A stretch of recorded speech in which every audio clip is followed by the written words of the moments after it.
این ویدیو به سفارش وبسایت سیاوش با هدف حمایت از جامعه فارسی زبان مهاجر در کشور آلمان تهیه شده و من احسان ابری در نظر دارم تا شما رو توی یک مجموعه چند قسمتی با تمامی نکات ریز و درشتی که هر فرد قبل از امضای یک قرارداد با شرکت‌های خدمات اینترنتی و گوشی همراه در کشور آلمان باید در نظر داشته باشه آشنا بکنم. همچنین تلاش میکنم تا همه سوالاتی که شما تو ذهنتون دارید و یا ممکنه در آینده براتون پیش بیاد جواب. اولین و مهمترین نکته‌ای که لازمه تو این ویدیو بهش اشاره کنم مسئله قرارداد هستش. ما در تمامی شرکت‌های خدمات اینترنتی آلمان دو نوع قرارداد داریم. یک نوع قرارداد مدتدار هستش که بهش میگن Mindestvertrag Laufzeit، یعنی با یک حداقل زمان مشخص این قرارداد نوشته میشه که به صورت عمومی 24 ماه هستش و قراردادها 24 ماهن و اون Mindestvertrag Laufzeit یعنی قرارداد بدون محدودیت زمانی که قراردادهایی هستن که شما میتونید در هر لحظه‌ای که خواستید کنسلش بکنید و حالا نسبت به اون شرکتی که باش قرارداد دارید یا 14 روز بعدش بعد از روزی که کنسل کردید یا 30 روز بعد از زمانی که کنسل کردید اون قرارداد به اتمام میرسه.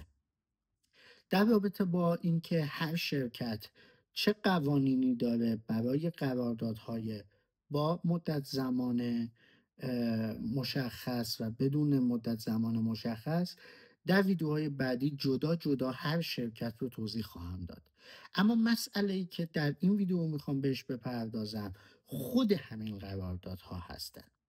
قراردادهای مدت‌دار که غالبا مدتشون 24 ماه هستش به این شکل تنظیم میشن که مشتری از زمانی که این قرارداد رو تایید میکنه و اون در واقع قرارداد اجرایی میشه به مدت 24 ماه باید با این شرکت بمونه.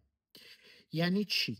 یعنی من یک مثلا خط تلفن ثابت به همراه یک DSL یا گلاس فازر رو با یکی از شرکت‌های آلمانی قرارداد می‌بندم و اونها میان در خونه من این شبکه رو فعال میکنن. از روزی که شبکه فعال میشه 24 ماه شروع میشه. حالا من اگر 3 ماه قبل سفارش داده باشم ولی تاریخ در واقع وصل شدن اینترنت و تلفن ثابت در خونه من امروز باشه مبنا امروز قرار میگیره نه 3 ماه گذشته.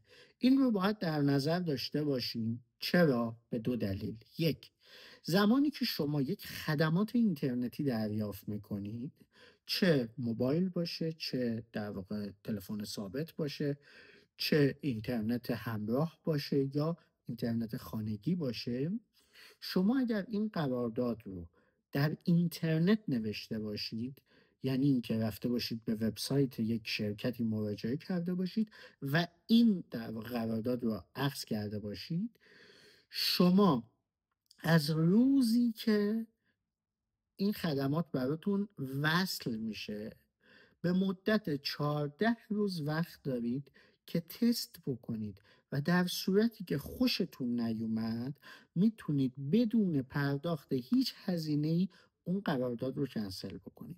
بهش میگن ویداروفرشت. اوکی؟ و شما توی این مدت 14 روز از زمان شروع برقراری تماستون این امکان رو دارید که کنسل بکنید. یک سری از شرکت ها از این مسئله که خیلی این قانون رو نمیدونن سوء استفاده میکنن. یعنی شما امروز قرارداد رو بستی 3 ماه بعد میان براتون اون DSL یا گلاس وازر رو وصل میکنن و شما میبینید که این اصلا سرعتش افتضاحه نمیخوایدش و ترجیح میدید با یه شرکت دیگه قرارداد ببندید. زنگ میزنید یا ایمیل میزنید میگید من میخوام قرارداد رو کنسل بکنم. اونا میگن که خب شما الان 2 سال قرارداد داری. این درست نیست. از روزی که وصل شده ارتباط شما، یعنی امکان اینکه شما بتونید تست بکنیدش، از اون روز 14 روز زمان تست شما هستش. یه نکته خیلی مهم، اگر شما برید در یک مغازه قرارداد ببندید، مثلا برید در مغازه‌ای که برای تلکم هستش یا مغازه‌ای که برای ودافون هستش، اونجا قرارداد ببندید، شما این حق فسخ رو دیگه ندارید، چون قانون حمایت از مشتری میگه در صورتی که مشتری به صورت اینترنتی سفارش بده و از اون موقعی که جنس رو در خونش میبرن تحویل میدن، 14 روز حق داره تست کنه و برگردونه. اما مغازه داره یه همچین امکانی رو ندارن. شرکت های خدمات اینترنتی هم از این خلأ قانونی در واقع سوء استفاده میکنن. یعنی چی؟ یعنی با اینکه اصلا شما وقتی برید توی مغازه مثلا تلکم یه قرارداد ببندی، خب اونجا که به شما DSL رو نمیتونن بدن تست کنی، که باید بیا تو خونه نصب بشه تست کنی دیگه. ولی اینا از این باگ قانونی استفاده میکنن و میگن که نه، شما حضوری اومدی خرید کردی و حق ویدئو ندارین، یعنی نمیتونید دیگه کنسلش بکنید. یه نکته خیلی مهم، اگر شما یک قراردادی بستید به صورت آنلاین و خواستید که در واقع کنسلش بکنید، اگر زنگ زدید یا حتی ایمیل زدید، از کلمه کندیگن استفاده نکنید. کندیگن در قراردادها در آلمان یک معنی داره، یعنی من میخوام تا پایان مدت قراردادم این قرارداد رو نگه دارم، اما روزی که این قرارداد تموم میشه میخوام کنسلش کنم، میخوام تمومش کنم. به این میگن کندیگن کردن. اگر شما هنوز توی اون مدت 14 روز زمان تست هستید، باید از کلمه ویداروفن استفاده کنید. کلمه ویداروفن یعنی من میخوام قراردادی که با شما بستم رو در زمانی که هنوز مدت تسته کنسل بکنم، پایانش رو اعلام بکنم. و شرکت ها موظفن که قرارداد رو برای شما کنسل بکنن بدون اینکه هزینه ای از شما دریافت بکنن. بعضی از شرکت ها هستن که این مدت زمان تست رو افزایش دادن. مثلا شرکت آینسون آینس در آلمان میگه شما 14 روز زمان تست داری، 14 روزم اشتونی داری، یعنی شما میتونی اشتونین کنی. نکته اول، 14 روز اولیه رایگانه، اما 14 روز دومی که به شما آینسوناینس اکسترا میده اون دیگه رایگان نیست. یعنی اگر شما در روز 20 کنسل بکنی، اینها اون 20 روز رو مبنا قرار میدن و بابتش یک مبلغی رو از شما دریافت میکنن و اون 10 روز اضافه رو دیگه ازتون دریافت نمیکنن. آینسوناینس میگه ما تا 30 روز در واقع یک قرارداد جدید رو یا ویداروفن میکنیم یا اشتونین میکنیم. ولی خب بعضی وقتا مخصوصا اگر شروع قرارداد یا پایان قرارداد به آخر هفته یا تعطیلات بخوره، از کولنس بهش میگن تا 35 روزم جا داره. یعنی شما حتی تا 35 روزم این امکان رو دارید که یک قرارداد رو اشتونین بکنید.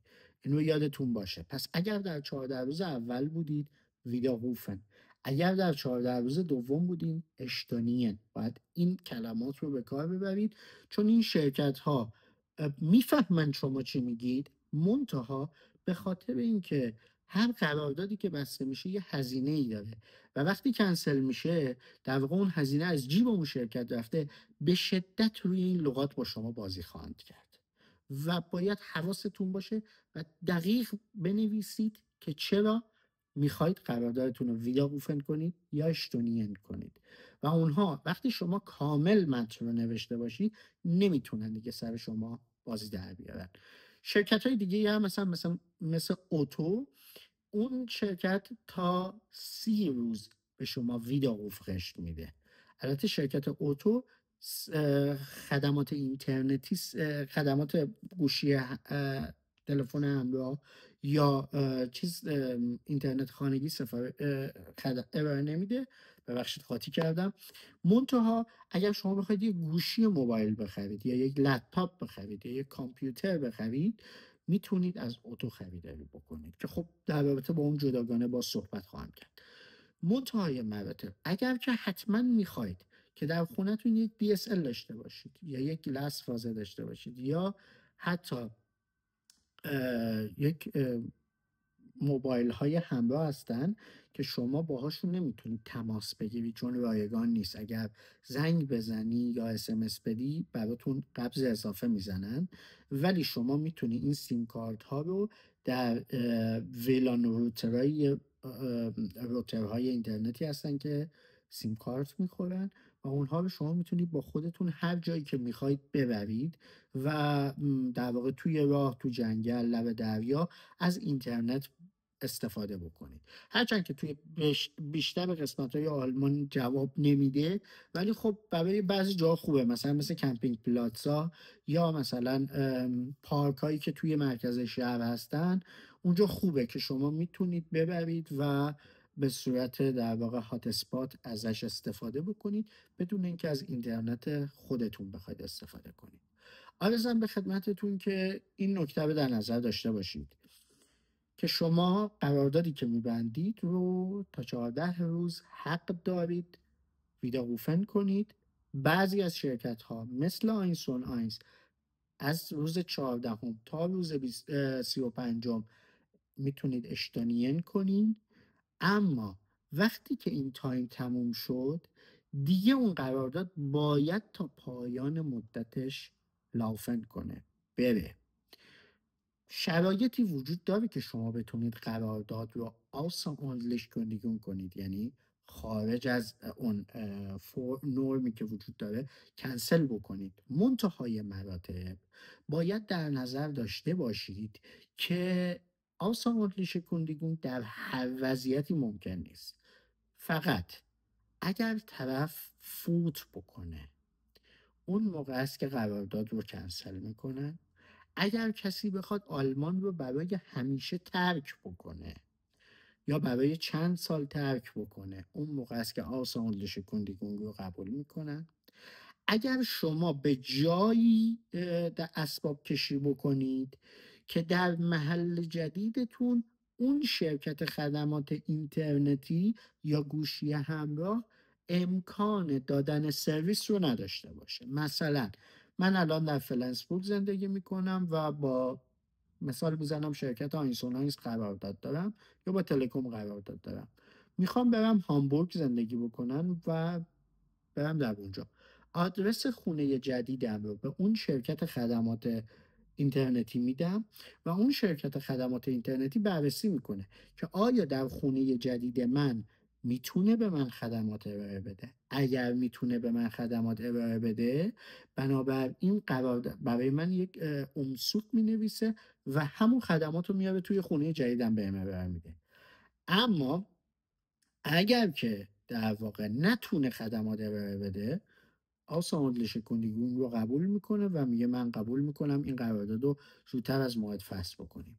و یا حتی اگر شما از خونه به خونه دیگه ای برید که توی اون خونه یعنی از قبل یک اینترنتی وصل باشه قبل از اینکه شما با اون خونه اسباب کشی کنید، مثلا میخواید 2 نفری یا چند نفری با هم خونه بشید و توی اون خونه یک نفر اینترنت داره، بقیه افراد میتونن با استناد به اینکه قبل از اسباب کشی ما به این خونه یک شرکت اینترنتی اینجا خدمات اینترنتی ارائه داده و دیگه ما نمیتونیم لایتونگ اضافه، خط اضافه اونجا اضافه بکنیم، با این استناد میتونه قرارداد رو خارج از زمان مقرر فسخ بکنه. در غیر این صورت فسخ قرارداد تقریبا غیر ممکنه. خیلی ها تماس میگیرن یا میپرسن یا میشنون که اوکی من با یه شرکتی صحبت کردم اینا گفتن که شما بعد از 3 ماه میتونی قرارداد رو کنسل بکنی. چنین چیزی نیست. اگرش در قرارداد شما زمانی که قرارداد رو می نویسن در همون صفحه اولش و در قسمت خلاصه توضیحات قرارداد اونجا قید شده میت میندس فترایت لاufzeit یا اون فترایت میندس فترایت لاufzeit. همونجا نگاه بکنید که میندس فترایت لاufzeit رو برای شما چقدر در نظر گرفته. اگر 24 ماه نوشته باشه، شما قبل از 24 ماه تنها تحت اون شرایطی که قبلتر خدمتتون عرض کردم میتونید قرارداد رو تموم بکنید. در غیر این صورت امکان اتمام قرارداد زودتر از موعد مقرر وجود نداره. پس این که فروشنده به من گفت، فروشنده ها فقط برای اینکه جنسشون رو بفروشن ممکنه هر دروغی بگن. در نظر داشته باشید که حرف مبنا نیست، نوشته روی کاغذ سنده و هر وکیلی، هر دادگاهی، هر قاضی اون نوشته روی کاغذ رو مبنا قرار میده، نه اینکه صحبت شما با فردی که باش تلفنی صحبت کردید رو. پس در نظر داشته باشید روی کاغذ چی نوشته، هر آن چیزی که روی کاغذ نوشته شده مبنا قرار میگیره، فارغ از اینکه شما چی شنیدید یا اونا چی به شما گفتن. خب پس اگر قراردادتون با مینسپت آفساید باشه، در شرایط خاصی میتونید این قرارداد رو بعد از اینکه زمان ویدرروفن و اشتونین به پایان میرسه تمومش بکنید. در غیر این صورت قرارداد 24 ماه میره. قراردادهایی هم هستن که بدون در واقع مدت زمان معینن، همونطور که عرض کردم اسمش از اون مینسپت های آفساید. این قراردادها رو شما وقتی میبندید هر تایمی که بخواید میتونید کنسل بکنید. اما چه فرقی وجود داره که بعد قراردادهای با تاریخ ببندیم یا بی تاریخ؟ فرقش در اونجاست که شما وقتی قرارداد با تاریخ میبندید براتون چند ماهی تخفیف در نظر میگیرن. برای مثال مثلا اینترنت 250 گیگ خونگی شرکت آینسولانس ماهی 49 یورو 95 سنت هستش. اگر یک مشتری که تازه اومده میخواد با این شرکت قرارداد ببنده، از روزی که اینترنتش رو وصل میکنن به مدت 10 ماه ازش 0 یورو کم میکنن و تازه از ماه 11 49 یورو 95 سنت از حسابش برداشت میشه. یعنی 10 ماه میتونه سیف بکنه، اینترنت استفاده کنه بدون اینکه مبلغی پرداخت بکنه. از ماه 11 شروع میکنه به پرداخت کردن قبض. اما اگر کسی بیاد بدون در واقع مدت مشخصی قرارداد ببنده، اون مینسپت آفساید قرارداد ببنده، این قرارداد هیچ گونه تخفیفی شاملش نمیشه و در نهایت از همون ماه اول تا هر تاریخی که استفاده بکنه ماهی 49 یورو 95 سنت پرداخت میکنه. خیلی از شرکت ها تمایل ندارن قرارداد اون فتحای لافسایت ببندن، به خاطر اینکه خب میدونن اینجا بازار آزاده، هر روز تبلیغات جدید میاد و وقتی مشتری مدت زمان مشخصی نداره در واقع میتونه سریع بره با یه شرکت دیگه قرارداد ببنده و تلاش میکنن قراردادهایی با مدت زمان مشخص ببندن. اما اگر شما احساس میکنید وضعیت زندگیتون هنوز استیبل نیست و امکان داره که هر اتفاقی در زندگی شما بیفته، میتونید بدون مدت مشخص قرارداد ببندید. ولی اگر با مدت مشخص قرارداد ببندید، همونطور که عرض کردم در ابتدا یک تخفیف خوبی همه شرکت ها به مشتریاشون میدن و دوم اینکه زمانی که اون مدت زمان میندسفتهای لاف-ساید به پایان میرسه، شما دوباره میتونید قرارداد رو برای مدت 24 ماه تمدید بکنید و دوباره از یک سری تخفیف ها و یا حتی گیفت هایی که شرکت ها به مشتری های ثابتشون میدن بهره ببرید. اینکه چه زمانی قرارداد ببندیم خیلی مهمه. یه سری تخفیف ها به صورت دائمی توی شرکت ها ارائه میشن، اما در بعضی زمانهای خاص شرکت ها آفرهای ویژه میذارن برای مشتری های جدیدشون. مثلا قبل از وایناختن، قبل از شروع سال جدید، توی ماه دسامبر یه ماه خیلی خوبیه برای بستن قرارداد جدید، چون آفرهای بی‌نظیری میذارن. توی آپریل و در واقع زمان عید پاک اونجا هم آفر خوبی دارن. آفرهای تابستونی که در ابتدای تابستون همیشه گذاشته میشه آفرهای خیلی خوبیه و جمعه سیاه بلک فرایدی هم تایم خوبیه. البته بلک فرایدی بهترین زمان برای خرید گوشی یا بستن قراردادهای تلفن همراه هستش. اما برای اینترنت خانگی و برای در واقع گلس فازه بهترین زمان در واقع همیشه توی ماه دسامبر و یا تابستون هستش، چون به هر حال این یک اینترنت خانگی امروز دیگه به یکی از وسایل مورد نیاز در خونه افراد تبدیل شده. بنابراین شرکت ها تقریبا در تمام سال آفرهای خیلی خوبی دارن. یعنی این نیست که اگر شما این ویدیو رو مثلا در ماه می نگاه میکنید تا جولای بدون اینترنت بمونید. نه، به هر حال شرکت ها امکانات خوبی رو میذارن، ولی اینکه خب میگم توی این تایما به ویژه شما میتونید تخفیف های بهتری بگیرید. آرزم به خدمتتون که در رابطه با ادامه مسئله قراردادها و اینکه چه نکاتی رو ما باید در هنگام نوشتن قرارداد رعایت بکنیم توی ویدیوهای بعدی بیشتر توضیح میدم و تلاش میکنم که توی هر ویدیو به یک شرکت خاص بپردازم تا بتونم کامل جزئیات قرارداد با شرکت های مشخص رو براتون مطرح بکنم.